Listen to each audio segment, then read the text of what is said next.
been waiting for you. Alan, you were having a nightmare. That's the last thing we want to do. Don't you understand?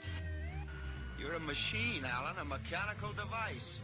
Is that straight enough for you? I read you loud and clear. Alan, you idiot.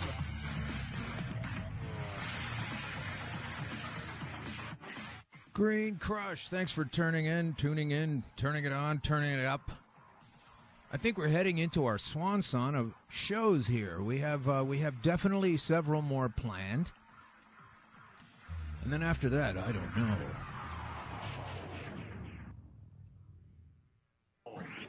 I don't know, because I had to take Paul Flynn out of there telling us to break the law. Because I've been doing that and recommending you also do it when it comes to these punks laying down this arbitrary screed from the Queen. Welcome to Canada, everybody listening around the world. I've got some great news for you, and I've got some bad news for you, and let's just call it the same thing. The great news is we are going to be spending a lot more time going into your area. So if you have some cannabis news and cannabis laws of interest and cannabis ways and means regarding the impending legalization in your area, California, I know it's already legal there to much of an extent, but let's not kid ourselves. It's not wholesale perfect anywhere, but some places are certainly more intelligent than Canada about it. A lot of states are. Portugal certainly is. These pigs that sit atop the power pole, we're going to be spending some time talking about that today with our guest, Jodie Emery. Yes, right, she's the Princess of Pot of Canada. And like I said, the good news being that after this interview, number 20 of Green Crush, it's time to spend far less time on this shitberg of a hellhole called Canada that's being, the new cannabis laws are being ushered in by a bona fide 100% G20 human rights abuser in the name of Bill Blair. He's a cop. He's too much of a pussy to answer any of his tweets, and I don't mean that in a bad way. Probably shouldn't have said that. Probably would have taken it out of a pre-recorded broadcast, so you can tell I'm live. I don't mean any offense to the P word. Let me recategorize this. I think Bill Blair is such a punk that he is such a chicken shit that when they did a cross-country tour across Canada to explain to us how legalization was going to work, and to explain to us how it was going to go down financially, and purportedly they wanted to hear our opinion on their legislation as well. So, of course, they booked a cross-Canada tour, popping into various different vicinities, and as I've mentioned before, I pay a little more attention to those kind of things than lots of people that don't care about cannabis legislation. And I missed the meeting in my neighborhood because I didn't find out about it until the next day. Now, why is that? Because I'm not paying attention? Sometimes. Can't take it all in. Don't claim to. But they announced they were doing the tour on the justice.gov website of Canada. And then they didn't tell anybody other than the media and local cops, both on and off duty, where these fucking meetings were going to be held. So they've been disingenuous from the top. We're going to focus today a little segment called Cops or Truth. We'll get that done before Jodie comes on. Jodie, of course, marginalized herself. She is marginalized, I should say, because once upon a time she got under arrest trying to bring cannabis to all of us. And these criminals in this regime that are basically flipping the entire, it's like you're looking in a mirror and then all of a sudden you're looking in a window and it's hard to tell the difference. They've done this with the laws, and they've marginalized Jodie out of even being able to be a legal vendor of products based in cannabis because she has a criminal record. And she has a criminal record because it was given to her by criminals. She got busted a long time ago when the laws were different. But now we're supposed to believe that because the laws are changed, that these new profiteers who were previously getting in the way of folks accessing medical cannabis or any kind of cannabis, that she had to pay a price. And that price is that now that she and her husband Mark and many others who've been working so hard to bring the awareness that we all have the right to consume this plant, even if your local politician doesn't think so, even if they're falsely emanating and emitting noxious fumes by way of bogus opinion. Even if that's the case, you just have to stand up and take what's yours. I did that in front of the Premier of Ontario last week, and it was nice watching her struggle for a few minutes. If you want to check out episode 19, pretty close to the beginning, you'll see that. And doesn't really hold her to account, though. I mean, I was able to actually speak with her, and it's because I had spent so many times trying to tweet her, calling her office, etc., never getting any kind of reply. So she took a town hall. And what it works all down to is between the premiers of the provinces and these cops who incredibly were consulted first regarding legalization. You'd figure they'd be the last ones. Like, okay, you guys aren't going to be so much so in control of the picture right now, so we're going to talk to the patients and we're going to talk to people who have been benefiting from the experience of using it. We're going to talk to the people who know how to run dispensaries instead of calling them criminals. It's all about hypocrisy, but more so than that, why are so few hypocrites controlling the rest of us normal people? And we'll talk about that later, how they were able to do this, why they're doing it, and upon whose behalf they are doing it. You got to get over this notion you live in a democracy. Anybody listening to me isn't, because you're either under control in a place where you think it's a democracy, or you're listening in some other place where you know it's not a democracy, but you're still able to hear the show. And no, we won't be having any guests on from China, because I don't believe this is cracking through their firewall, the Great Firewall of China. Oh, some coffee. Yes, so let me just explain to you what's going on here with our guest. It's Jodie Emery, the Princess of Pot, and we're going to find out where she came from and what she's all about and why it is that she is now marginalized as a player and a purveyor in the legal cannabis market that has 45 new laws. 45 new laws. That's how free and legal it is. So tell yourself what you want. You're probably making a mistake. It is not free at all.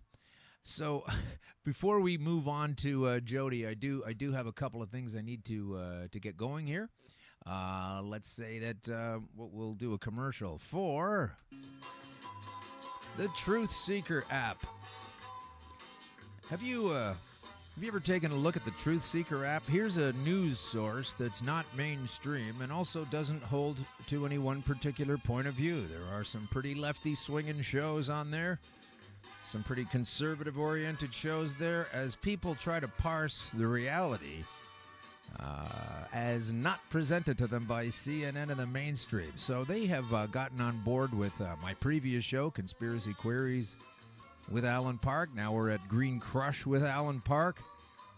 And happy to say that Truth Seeker is happy to be involved with us, and we're happy to be involved with them, and that's just on a say-so basis. I like what they do, and they seem to like the show, so check out the Truth Seeker app. It's an Android app, and it's also an iOS Mac app if you want to get one of those hooked up to your Cadilla Bopper.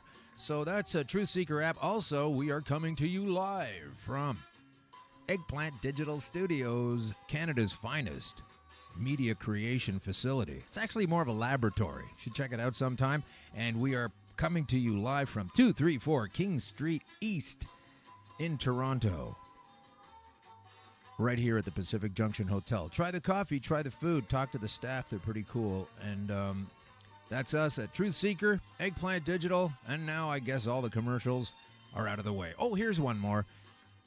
I understand a lot of people are tight for cash, and haven't been able to contribute and don't want to and whatever it is, and I get all that.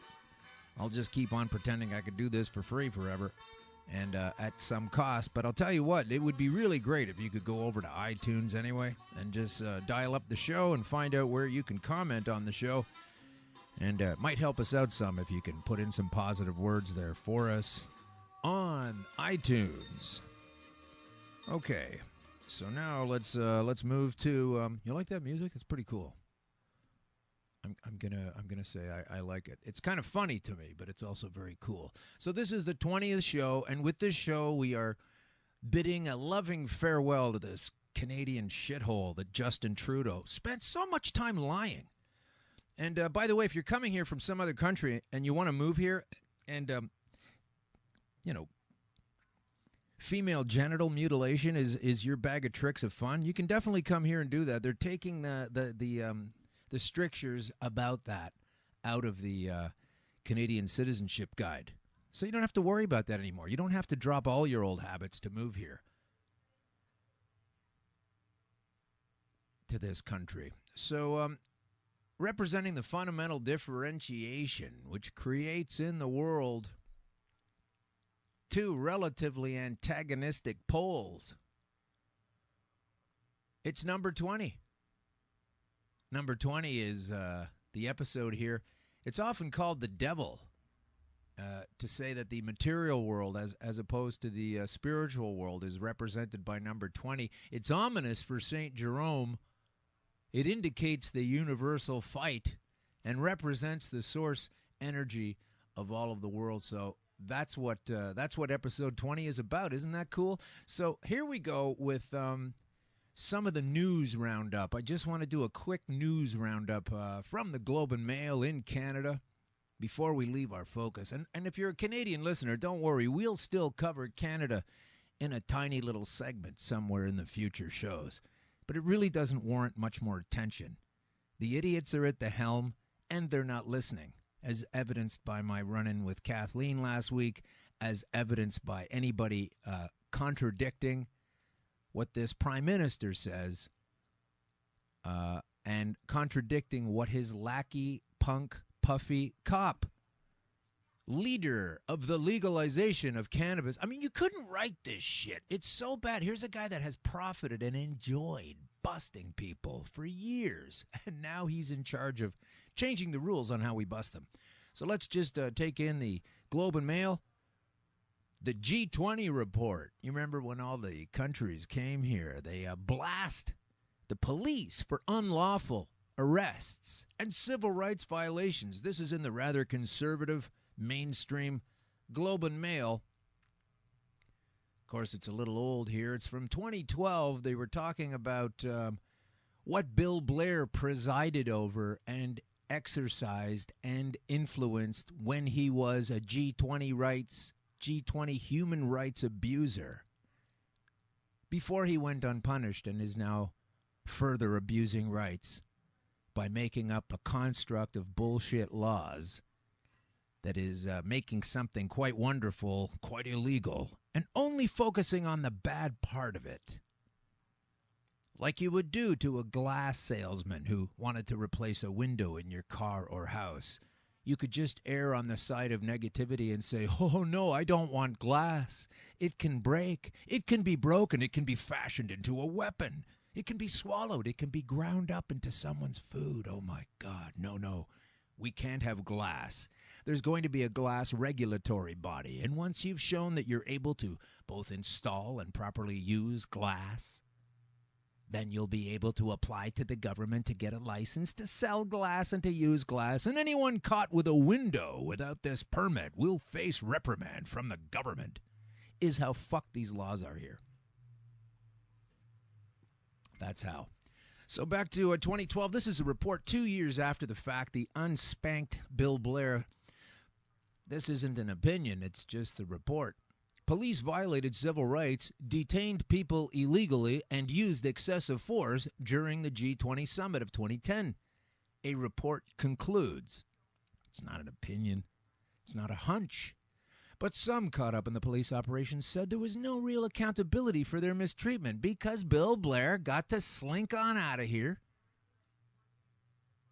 tap into a bottle of Jameson's, make a few phone calls, get on Justin's team, and become this asshole who is now ushering in this corporate, pig-heavy threat of controlling what I refuse to have controlled in that way, in a personal manner anyhow. And I encourage you all to do the same.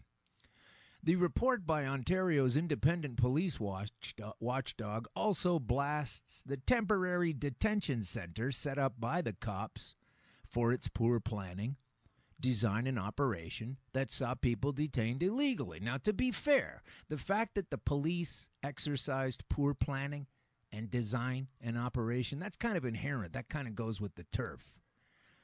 They don't go looking for geniuses when they're hiring cops on the beat.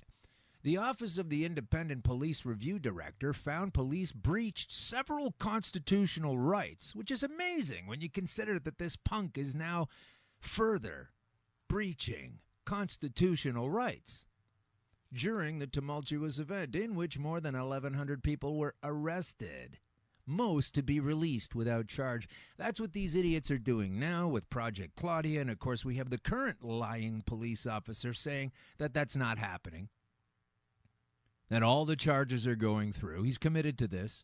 He said all of the charges are going through. They're not dropping anything, he said, while they're dropping things.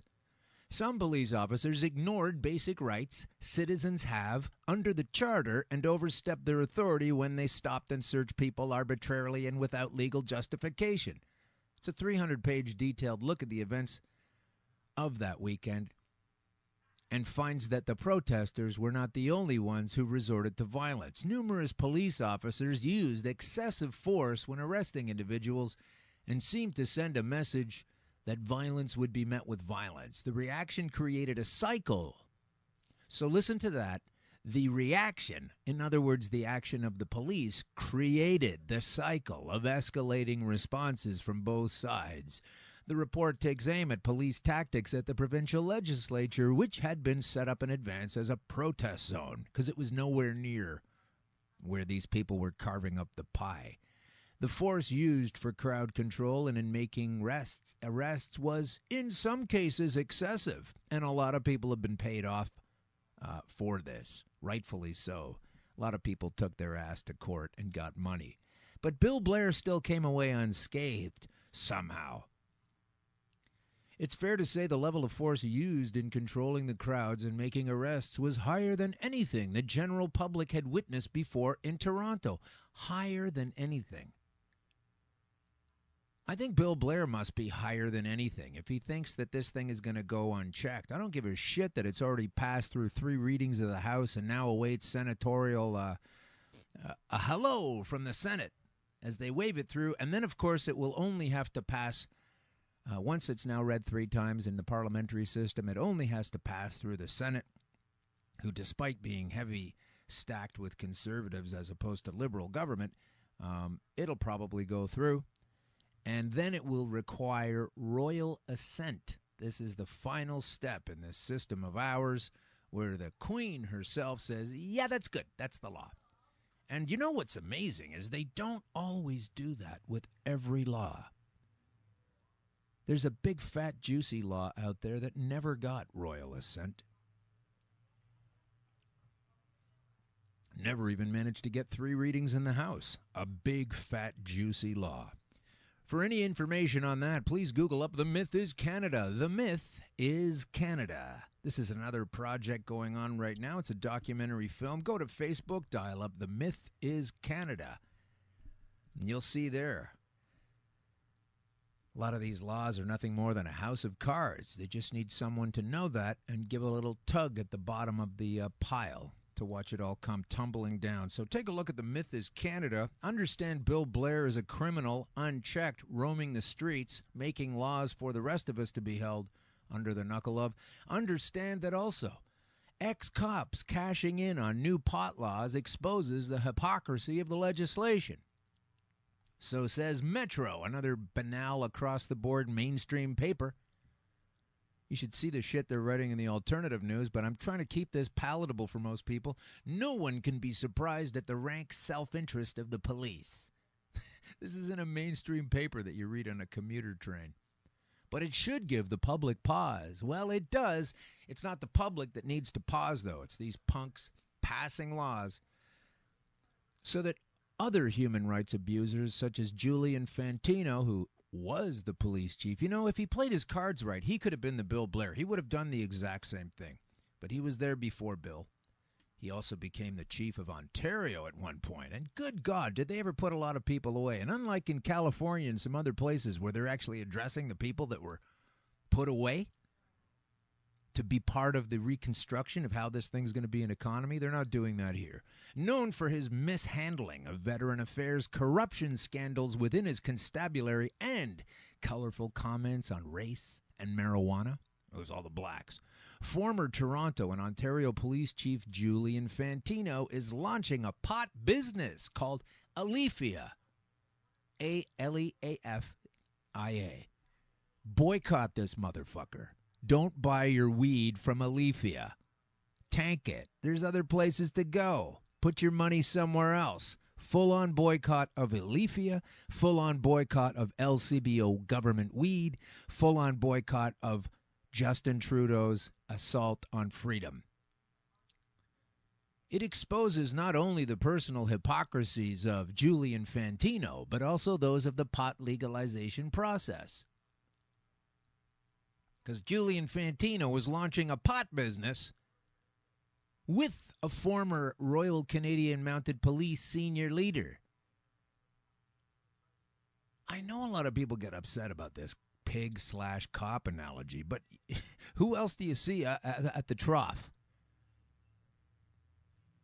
Establishing years of forceful rule against people who are just taking something that is far less damaging, if at all, compared to alcohol, which these fucking clowns slosh down no problem. There's no vape bars for police that I know of that aren't private, but there sure are cop bars, and you sure know you've made the mistake of walking into one when you do if you're not a cop. So now they're saying a focus on criminalizing personal use rather than public health concerns has contributed to the circumstances that make young black and indigenous people known to police. Along with carding, the illegality of marijuana has introduced more young radicalized, especially black people, to the criminal justice system than is patently fair. Studies show that pot is used by almost every demographic in near equal measure, and yet it is black people, often young male ones, who are disproportionately punished for it. But, you know, that's Julian Fantino. He's a racist ex-cop. But are you really an ex-cop ever? He's an ex-cop, and he's now profiting. And this is disgusting to me, that he is doing this from selling things such as our guest has been involved in, and yet she's a criminal and he's not. Toronto Star, it stinks to high heaven when top cops are shilling pot. Every photograph of these guys, a grinning pair of idiots. So yeah, that's what we're doing here. We're having cops run the show, and former conservative premiers and ministers also joining the bandwagon. Premier Ernie Eves, he's joined a Jamaican medical marijuana company. Yeah, he's a former progressive conservative premier. I'm sure he spent a lot of time, I'm trying to dig up some clips, talking about how bad it is. But as soon as these freaks understand what's going on, they can't just get into the game and profit from a democratic, burgeoning industry. They have to shut everybody else that knows what they're doing and talking about down and taking it all for themselves. I'm so sorry. There's no other word for that than pig. And by this, I don't mean to insult the actual animal. So let's move on to Mark Saunders. He is the current police chief. He is not. He doesn't have any problem with lying or making mistakes and grand statements in a public forum. That's for sure. So I'm going to point out the hypocrisy of apologizing for the previous police chief of Toronto 35 years after the fact of some raids that took place in a gay bathhouse, several gay bathhouses back in the day, where, by the way, the law is still on the books that body houses are illegal. They've never taken that law off the books, but they decided no longer to prosecute gay people because gay people and other people came out in a massive protest against what the cops were doing. Now, they basically arrested 283 people, they say 300, ruined their lives for some good period of time. And soon after this, there was a fever pitch where 3,000 or so gay people went onto the streets of Toronto saying, hey, that's enough of this, gay rights now. And the cops had to capitulate. And only 35 years later, a year after they were told no one wanted them in the parade, the gay pride parade, 35 years later, last summer, here's this Mark Saunders apologizing and making it clear that, they didn't really have the right to do that. And it only took them 35 years to admit it. I mean, last year, that's not good enough. The year before that, they 32 years, 33 years, not good enough. 35 years in, he's going to understand that he's made a huge mistake, or his predecessor did. And it's not even clear to him why there are such similarities with oppressing far more people who use cannabis. Several of those gay people, I'm sure, and most of us. There are far more people that use cannabis getting subjugated under these laws than gay people who were subjugated back in the 80s. 3,000 people came out back then to protest what happened to 300. Well, I am calling on everyone to come forward. There are far more than 3,000. There must be at least 50,000 already at this point medical users. So you do the extrapolative math and figure out where it is and when it is that all of us can get to this. Okay, so we're going to listen to Cops or Truth. I'm going to step away for a minute. And then we're going to come back on the other side of Cops or Truth with the very lovely and knowledgeable Jodie Emery. So stick around for this and understand this is a bit of a audio tapestry. I'm not bound in hell to the rules of broadcasting. This is podcasting.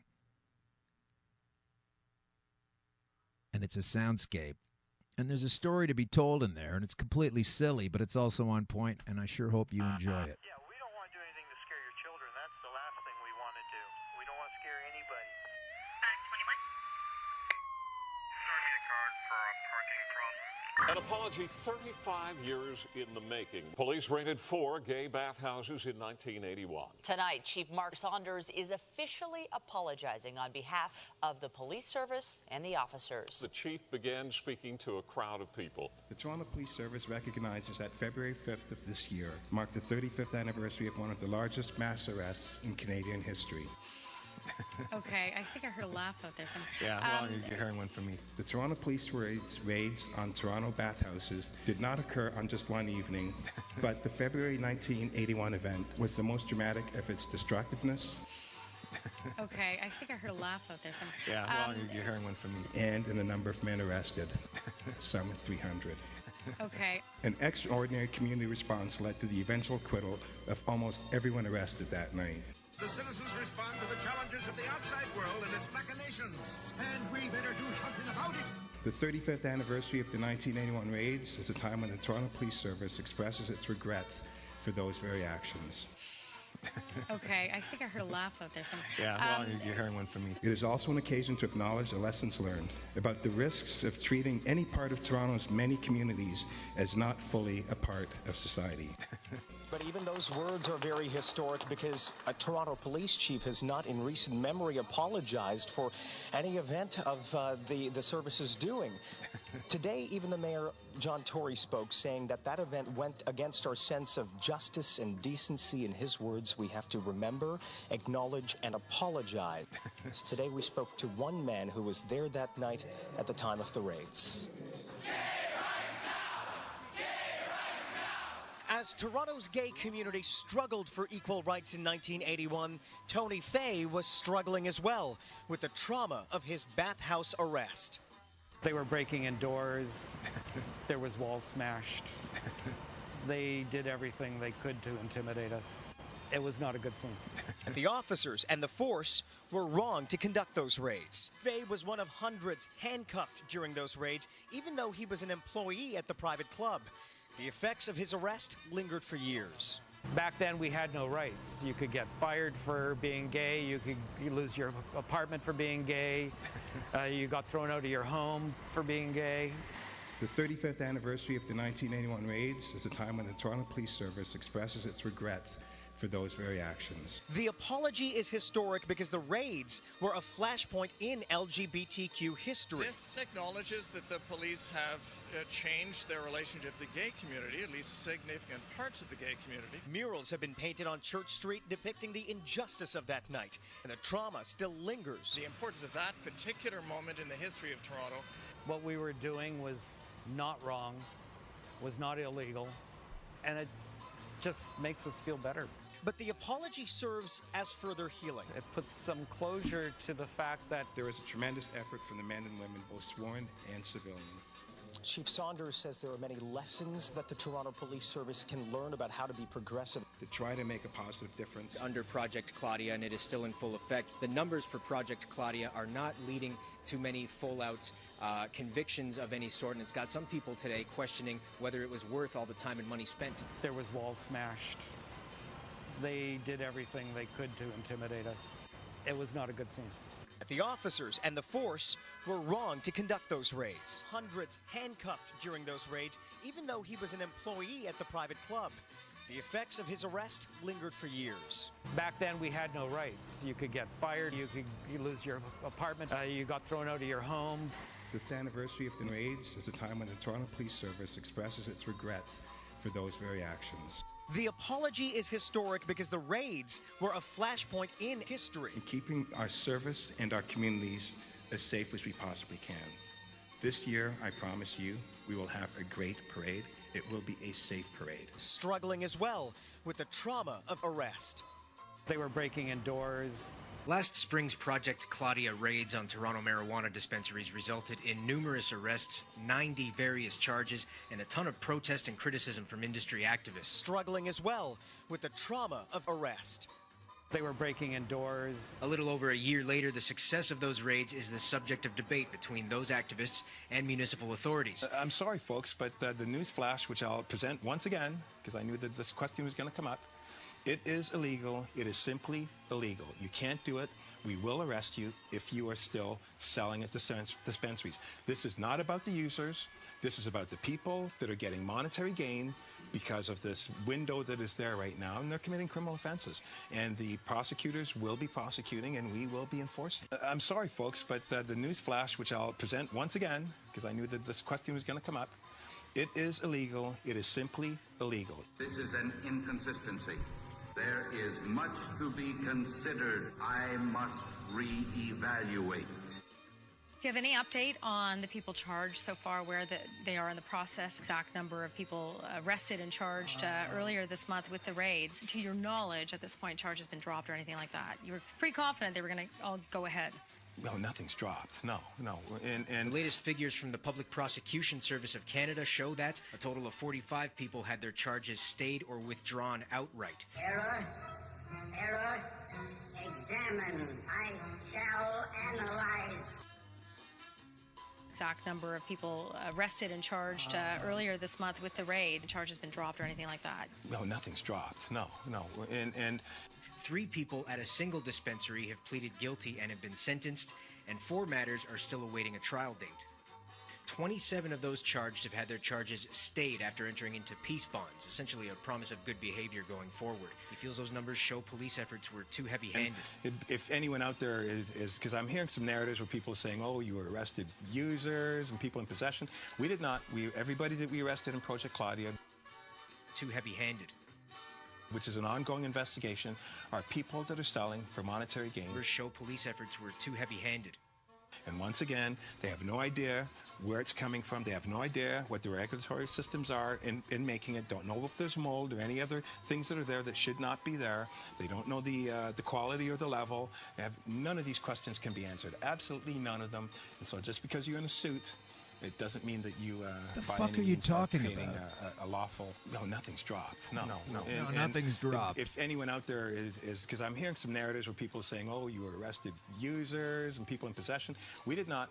Everybody that we arrested in Project Claudia, which is an ongoing investigation, are people that are selling for monetary gain. And once again, Bluster, they have bluster, no idea bluster. where it's coming from. They have no idea what the regulatory Yes, we systems are do. in making it. Don't know You're if there's mold lying. or any other things that are there. that Oh should my not be God! there. I can't listen to any more of that. Oh, hey, thanks for showing up, Mark. I really appreciate it. So that's cops or truth. It's usually one or the other. All right, let's move on. We do have our guest in studio with us now. I'll tell you a bit about Jodie Emery. She has been fighting for the rights for Canadians to access cannabis. Is that uncomplicated enough for you? I mean, she's going to get into the rest of the details, but she now is being punished by not being able to be a vendor. She'll tell us a little bit more about how that works. I'm going to ask you to lean in. So, Jodie Emery, welcome to Green Crush. Thanks for coming in. Thanks for having me. So, Jodie is in let's call it trouble right now. But let's go back to a time when you transitioned from a person that didn't know anything about really cannabis or marijuana or what have you, and how you got into that and what in there.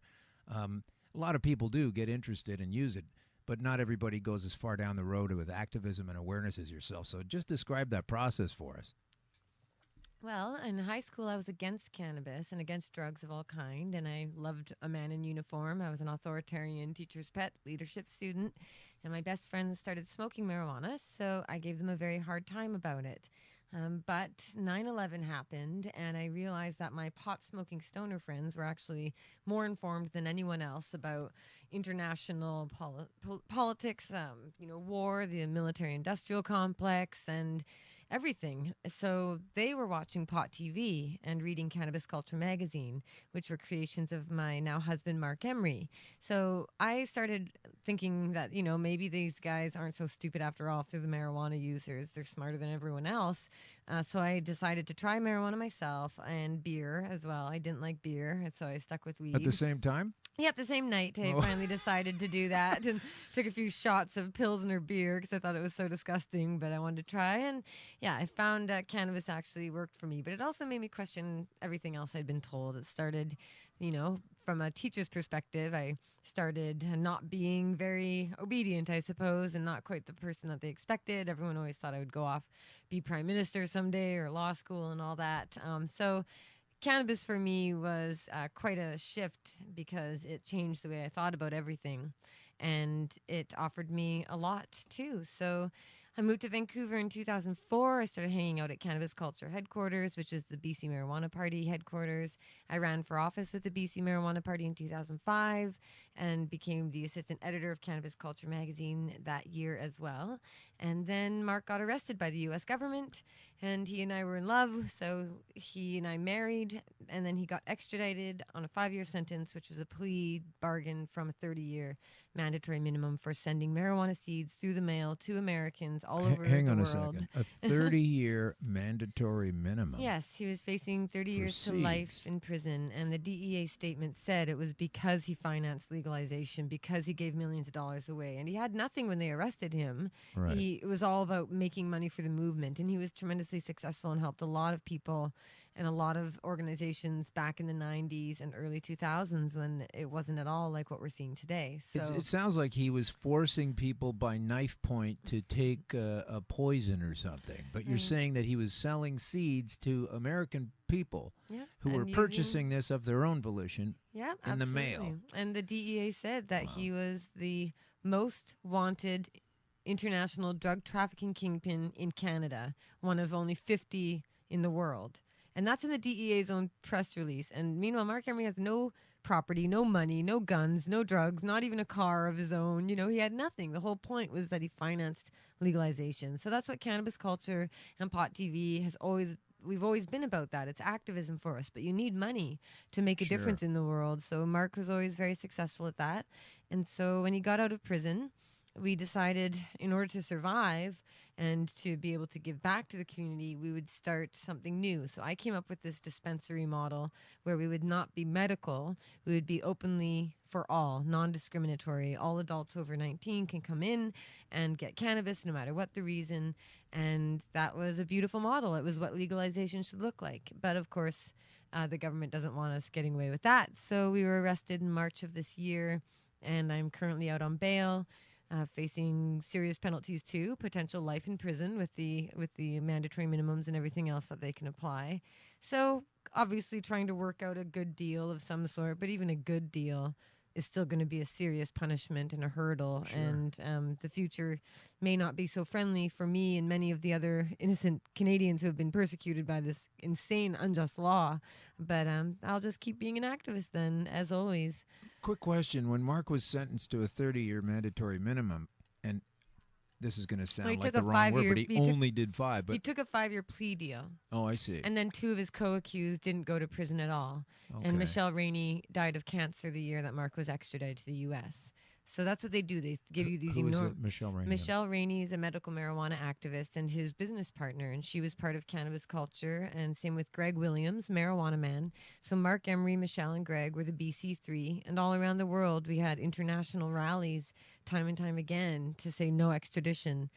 So Mark ultimately bargained down a 5-year deal, and plus, all the evidence showed it was a political persecution. Right. It was unheard of that a U.S. government could come into Canada and arrest a Canadian here for something done in a country he never went to. So there was this major issue of sovereignty, but that's back in 2005, and for many people, that's ancient history. So, one day the books will come out. There's a lot of movies, though, if people care to find out. The Prince of Pot versus the U.S., all that sort of stuff. And Pot TV has a lot of people. They interviewed me a while ago, and it's predating YouTube, and it's got a lot of watchers from a long time ago. It was one of the first video websites ever on the internet, and it was back when people only had dial-up. And on the same day, CBC News launched their video website on the interwebs. It was like back in the old days. So that was Mark led the way in many great ways. So it's exciting to see how much has been accomplished since then. I think that when you get into this angle of you changed your mind when you were a young girl, if I can use that term without getting in trouble in today's times.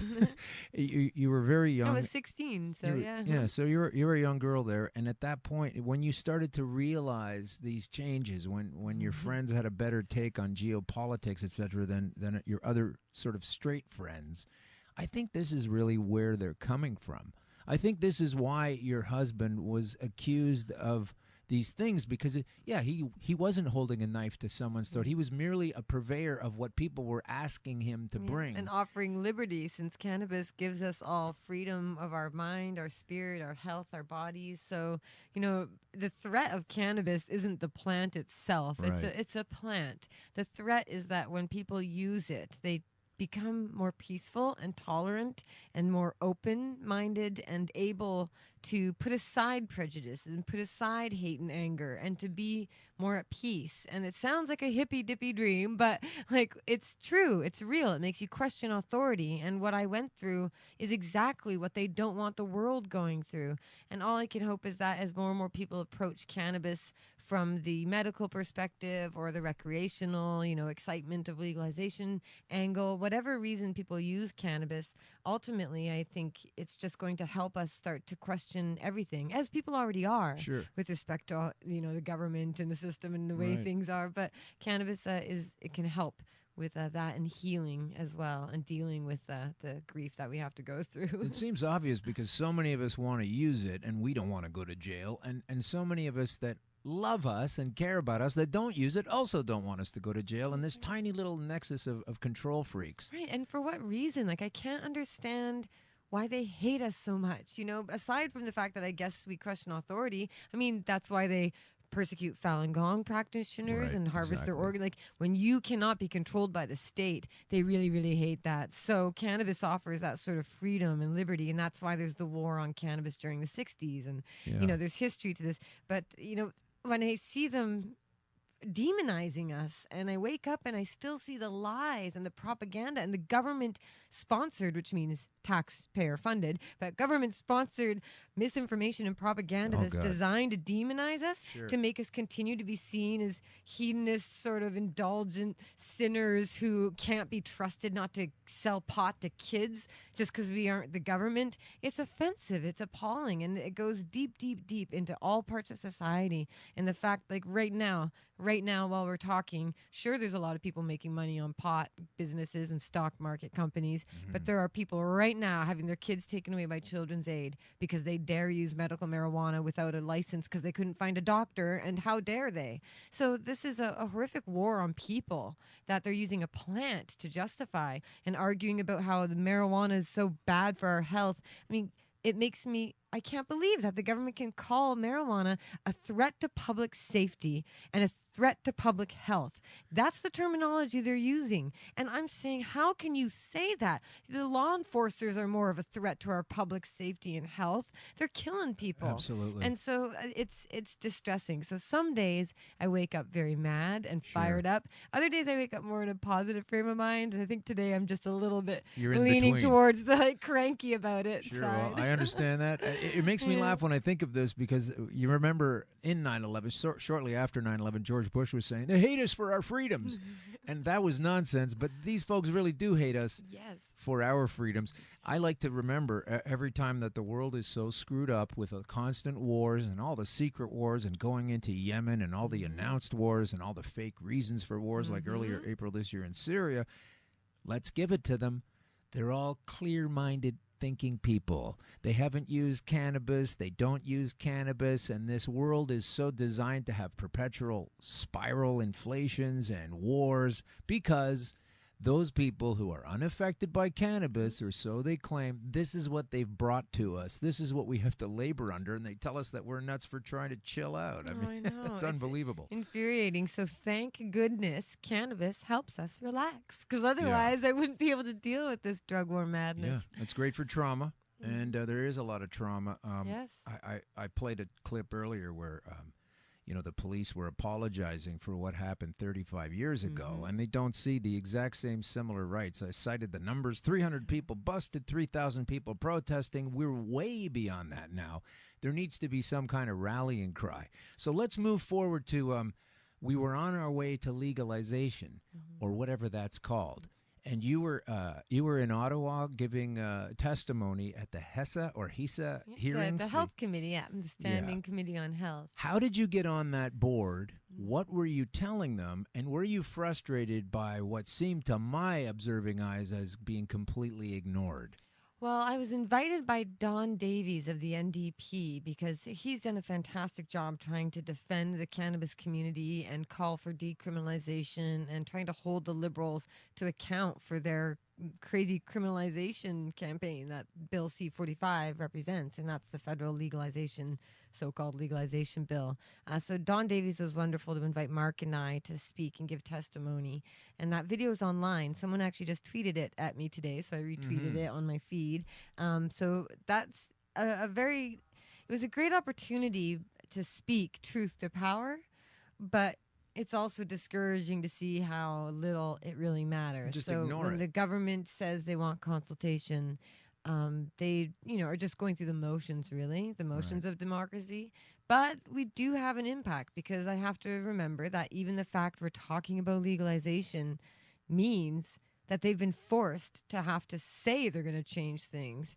At least there's that. We're right in as much as they've admitted our campaign and calling for legalization is the public sentiment and must be done, but they're trying to not do it as much as they Where can. they've been fully ignoring it for years and saying, no, that's it, right? Yeah, mandatory minimums and everything. Just recently, like even Julian Fantino, this ex-police chief, ex-commissioner, he's one of the perfect examples of hypocrisy at its finest, because not only did he enforce the law against people, not only did he support mandatory minimums for cannabis, not only did he compare marijuana legalization to legalizing murder, not only did he say he would never put his name on a marijuana business, what did he do?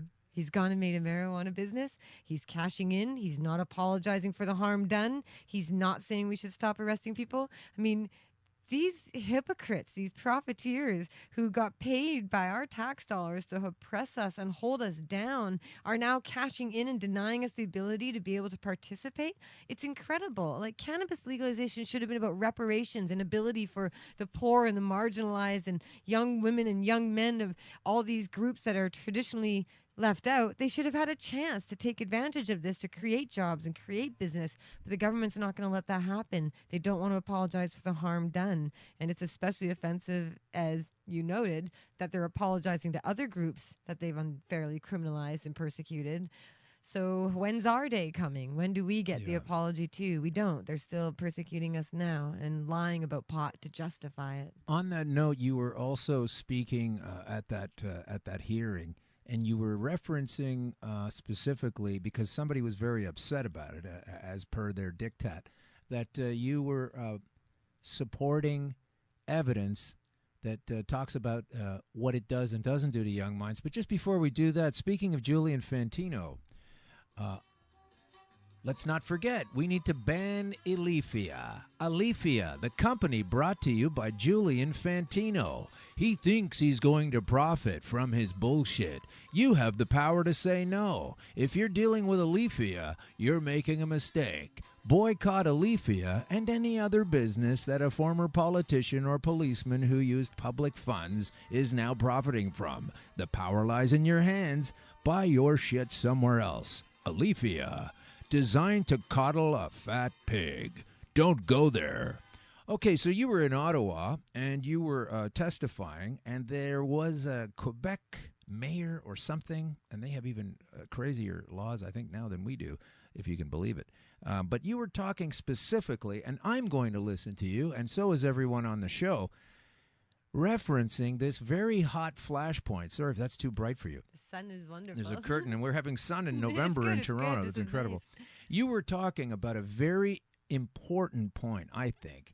They always use it. It's a trick. They always use it to talk about children and their minds. And what about the children? We have a segment on the show, and I used a clip of yours at those hearings to explain to everybody how it's not what they say it is. So tell us exactly what the data is, or your understanding of it, because this is a flashpoint for them to go, no, this is terrible, and of course this is a ruse. It's like a puppet show. Oh yes, they're always using kids, save the kids, as a reason to keep criminalizing adults. And even though cannabis oil is literally being given to children to help them not suffer from epilepsy and other ailments, we're literally saving lives with cannabis for infants and babies and children. So when it comes to teenagers, everyone's going on and on about teenagers and the developing brain, and they shouldn't be allowed to use pot until they're 21 or 25 even, because the brain keeps developing. And I'm thinking, this is insane. You encourage them all to take pharmaceutical drugs that are mind altering, like the antidepressants I was on and got off of with cannabis's help. But they give these young people all sorts of drugs. They're not concerned about sports and how that affects the developing brain with CTE, concussions, playing football. Yeah, sure. and there's all sorts of ways that young people are being harmed. And so they're trying to somehow paint cannabis as dangerous for young people. But what I wrote to the health committee, and I have it in a brief, it's been posted on their website, and I've shared it around. But I noted that the British Medical Journal had a report on 19 drugs and said that cannabis is the least harmful to everyone out of all these drugs.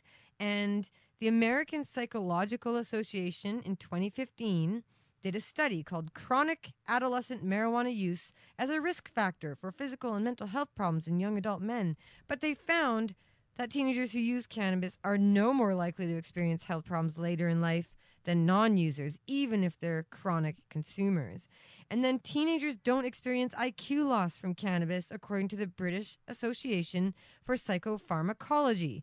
In their journal, the Journal of Psychopharmacology of January 2016, they said, are IQ and educational outcomes related with cannabis use? And they studied it, and they said that it doesn't impact IQ.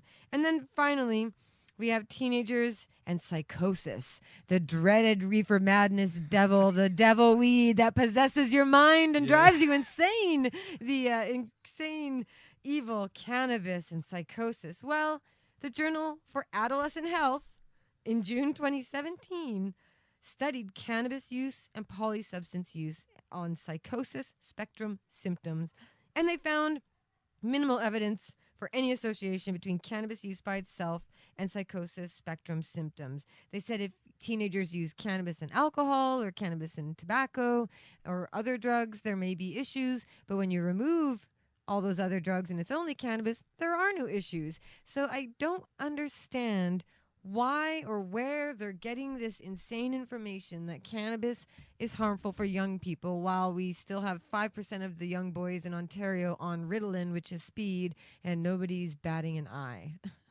Well, yeah, because they don't want to hear you. I was amazed at you had a version of that you actually laid down at the hearings, and they just didn't. Okay, who's next? Yeah. Like, there's no comment on this. There's no back and forth. No, because no one's saying, now, wait a minute, Jodie, where did you get these numbers? This is fascinating. We've been studying this for years to come up with these laws, and we never heard this. Well, it gets even more maddening with the driving stuff. Speaking of mad, mad.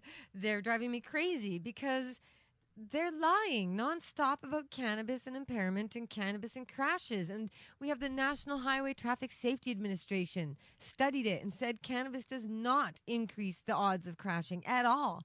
It's like next to zero. And then you have the American Journal of Public Health released a study this summer. They analyzed legalization in marijuana in states, and they found no increase in crashes at all. You hear the government constantly saying, oh, well, they increased the number of people with pot crashing in their cars. And it's like, no, what you're doing is you're drawing blood from these human beings and finding that they used cannabis at some point in the last month and then trying to blame the accident on pot when it's not. It's always alcohol or other factors. But they're detecting cannabis in people. But of course, cannabis shows up long after you use it. So this is just infuriating. And then you also throw in the extra little tidbit about how where you legalize marijuana for medical purposes, you have a 9% decrease in traffic fatalities because people are drinking less and smoking more. So marijuana saves lives, and yet they're trying to tell us it's harmful and dangerous. I just cannot get over, and I feel like I'm going insane. I feel like I'm insane. All of the evidence proves the opposite, and they keep saying, oh, we don't have proof. Oh, well, we have proof. You're just not listening to it. Yeah, from Civilized Life, it says Canada's new driving regs could criminalize 200,000 medical marijuana patients, according to a group of 50 defense lawyers recently sending an open letter calling on the feds to rethink the proposal threshold. But, of course, they're not going to do that. Let me ask you a couple of quick bullet questions. I know you have to get out of here soon. Really quick, short questions. So this has been pending for a while. You've heard Kathleen Wynne in Ontario and her team. When she didn't even announce it herself, she had a team of the Larry, Curly, and Mo come out. And did you see it happen? Because they came out now. I was there, actually. Were you really? I tried to get in. It's a scene. When Elon Musk or someone like this comes out with his new Powerwall, or someone has a TED Talk talking about a cool thing, they're always excited about it. They're saying, no, this is going to be great, and this is how it is. And Richard Branson, love him or hate him, we're going to have a new airline. I'm going to have a mobile phone company, love it or hate it. He's always excited. These guys come out shuffling, looking down like they just got caught with their hand in the cookie jar. I mean, how much more? Did they not send them to body language school, or the most people are too clued out to notice this is a scam going down? So they say they've been working on it for a year on that day. 2 days later, the cops come out and say, don't put this through yet. We're not ready. So your preparations didn't involve a fucking phone call to the RCMP, you idiots? So where else have they made mistakes? We're at a place where we've got pending impractical legislation. We've been shown before that impractical legislation vis-a-vis the 2015 vape law, which they pulled off the books the next day because it was impractical, or so they said. Now I can't even count the impracticalities. Let me ask you this.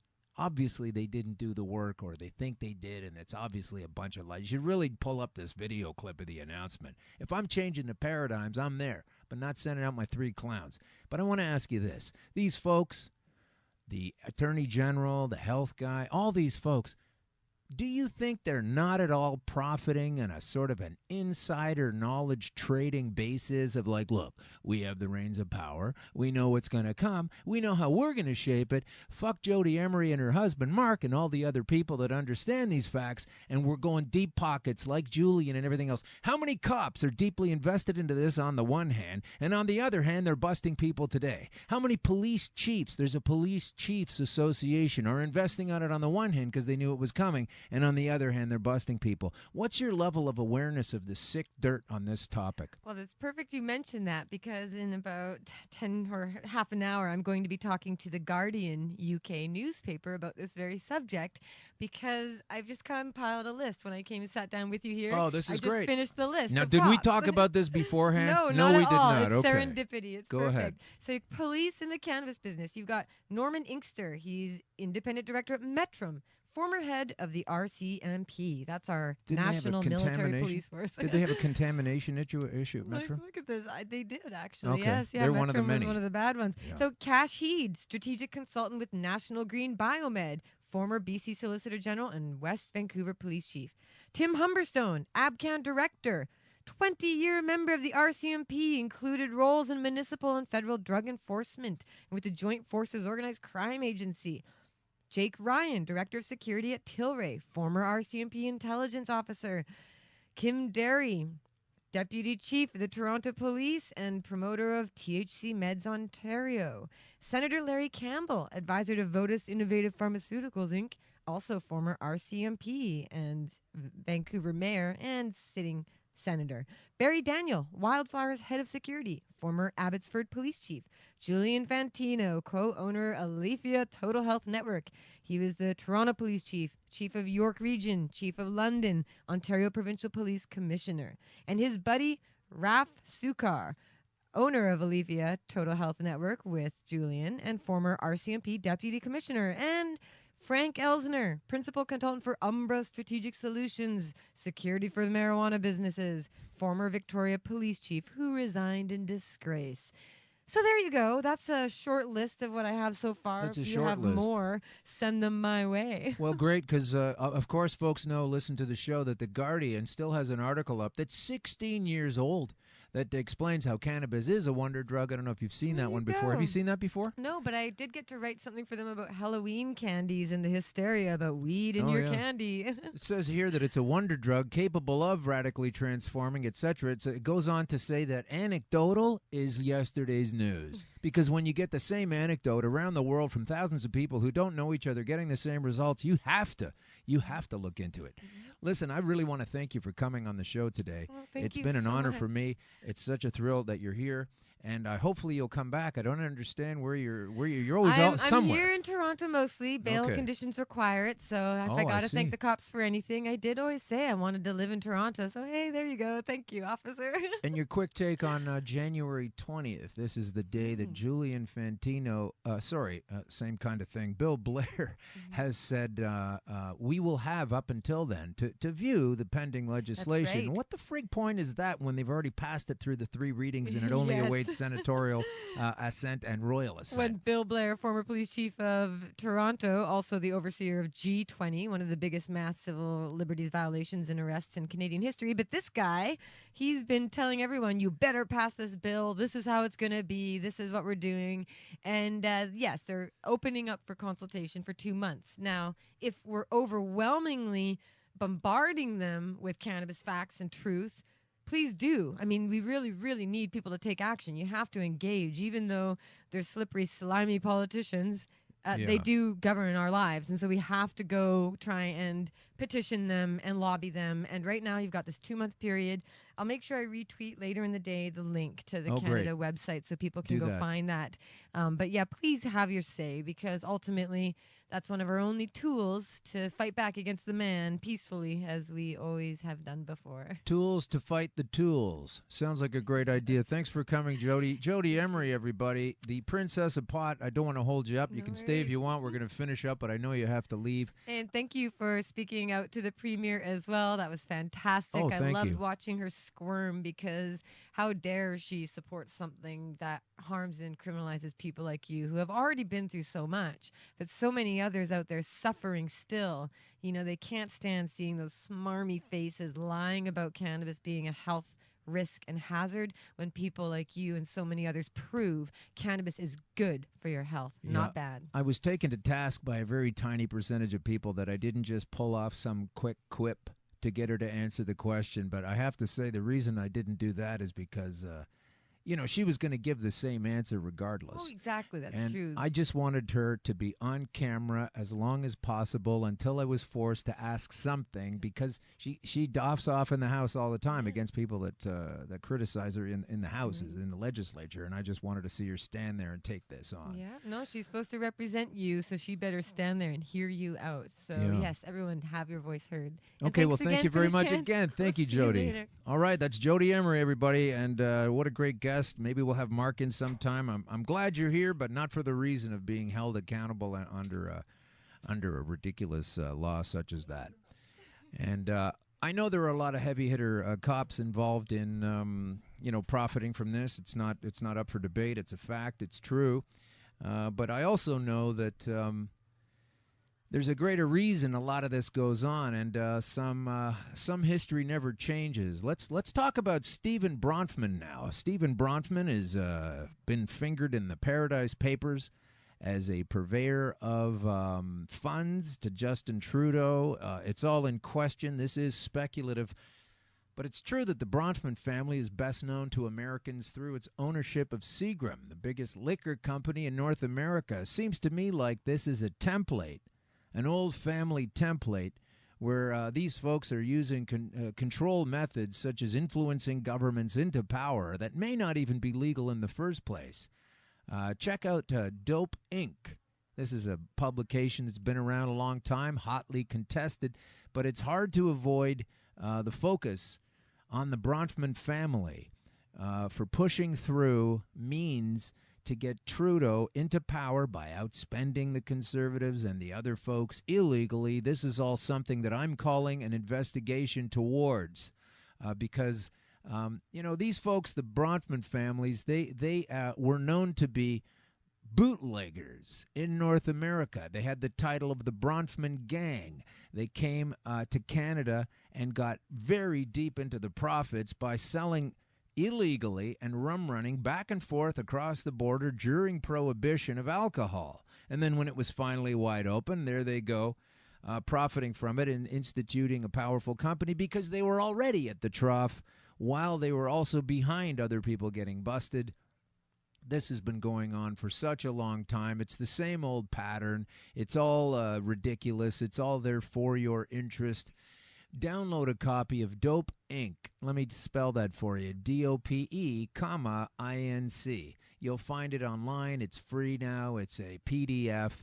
Check out the Bronfman Gang chapter on that on page 269 of my particular copy. Take a look at that and read it through, and just substitute the word cannabis for the word for the word alcohol. And it's really similar. I think we've got a 2.0 going on here. I think it's time for people to stop thinking that things just happen in the moment. This is a well-run plan. The whole world's tipping this way, and we need to stop it. So, or at least stand up against it and let these folks understand that we're all done with that kind of thing. We don't need that anymore. We're aware of the game that they do, and that's control. So we're going to spend some more time next week getting into the Bronfman Gang, looking at their connections with politics, looking at their success models in the past, and also I am going to get to the rest of Adriana Barton's bullshit piece. I talked about it weeks ago. I covered the first half, and I'm going to cover more because it's part of a brainwashing program. We're all sick and tired of this. I don't take no for an answer from anybody.